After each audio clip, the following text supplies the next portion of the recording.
chair back in his honour. Please welcome Val Doonican.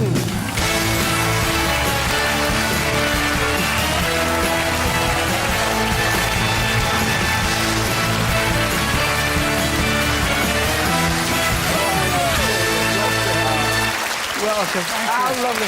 Thank you very much. We got it ready for you. Oh, dear. Oh, isn't it Is that all right? Yeah, getting up is the problem now. How did it start, this rocking chair thing? Oh, gosh, oh, no, it's such a long time ago now. It's the first series that I ever got was there used to be a little studio up in Manchester in a place called Dickinson Road.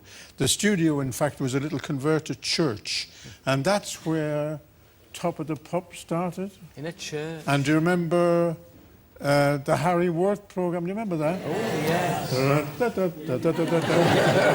And children's programmes like Titch and Quackers and all that. They started in that little studio. And I was given a trial 6 half-hour programmes on that thing. And we had a girl singer on. And stranger story to reflect on now. This very pretty girl, and she had a lovely kind of Laura Ashley kind of dress with a lace collar and long. And she sang this gentle little lullaby type song.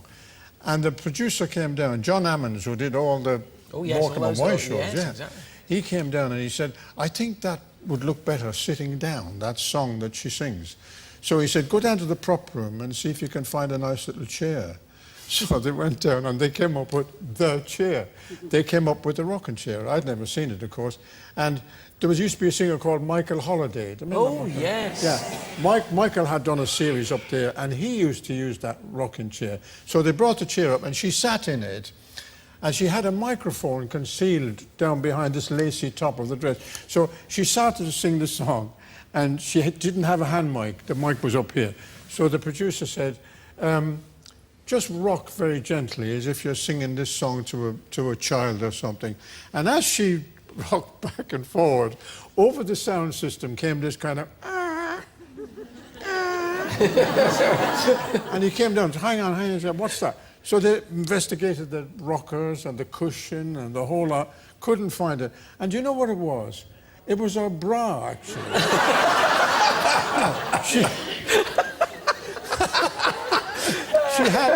She had the microphone down here in her cleavage, you see, and it was all covered up. And when she moved, there must have been some sort of wires or something in this bra, and it creaked, and they were right by the microphone, so we got this sort of every time she moved. So he said, we were live at that time, so we used to do live shows, and so the producer said, look, we won't get her to change her dress and the whole lot. He said, let her do it standing up.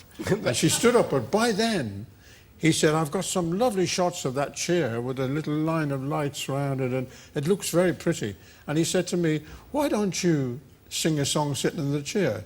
He said, that looks so good, I think we should finish the show on it. And of course, anybody in show business will say, finish the show on a slow ballad, you know, with nothing to, no you need your big number, Yahoo at the end. Yeah. So I did it, and he said, believe me, trust me now, we're going to try this. Well, I mean, I did it for 24 years then. You did it. Well, the stories are all in here. I mean, to have been in the business now for 60 years is 62 years is quite astonishing. There are lovely stories in there of meeting people, quite right too. Lovely stories of people like, I know you're a keen golfer. There's a shot of you playing golf with Bing Crosby, and it struck me, of course, presumably the likes of Bing Crosby were idols of yours, because your style is reminiscent. You're a crooner like he was. That's right. You see, I've often said, and I say this on stage constantly, you know, ladies and gentlemen out there, that you can't imagine a more wonderful thing happening to you, that you go along through your young life and you're buying records of people that you think are fantastic and playing them and all that. And in my case, I finished up singing duets with all these people on my own show. You know, Crosby, Como, Andy Williams, all these people that I admired from afar all came on the show. Burr Ives. Goodness me, I know the lady who swore the fly. Remember Burr Ives? Yeah. And I admired him, and I learned his little silly songs about the frog went a courting and all these kind of things with the guitar. And I used to sing those at sort of little functions, and that's how I started off. And you're still doing it? No, I'm still singing, yeah. I'm still doing concerts, yeah. And I'm just coming up to 83 now. And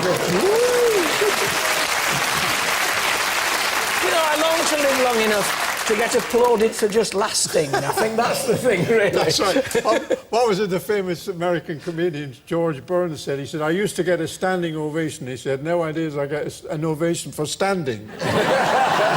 Who of all the people you work with is the one who stands out as being the most remarkable? I liked a lot of people because of what they did. And I liked a lot of other people for kind of what they were. They were such lovely people. John Denver, the American singer, delightful gentleman, really. And one, I think my all-time favourite was Howard Keel. Howard Keel was like... Yes, like there's a bright golden haze on the meadow. That's right. Like working with your favourite uncle. He's the most delightful man, really, to work with.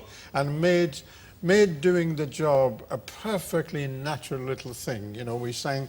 He came over and did my Christmas show a couple of times, and it was lovely. But looking back, if I may just say this now, you know, last year, I think it was, I heard on the news that that lovely actress Deborah Kerr had passed away, and I used to love her.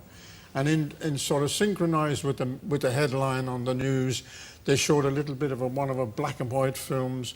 They showed that clinch on the beach with Burt Lancaster, yes. And it showed Yul Brynner and Shall We Dance, plump, plump, plump, and all that. So, and then they showed her as she was just before she died. And she went and got a Lifetime Achievement Award at the Oscars. And they put her up on the stage, and she was all old and beautiful and everything. And she just looked into the camera, and all she said was, you know, I have had the most wonderful time. And I found myself saying, God, so have I. I've had a wonderful time. You've given us one too, ladies and gentlemen. I'm so grateful to it. Val Doonican, thank you very much. Thank you. Oh, you did get it.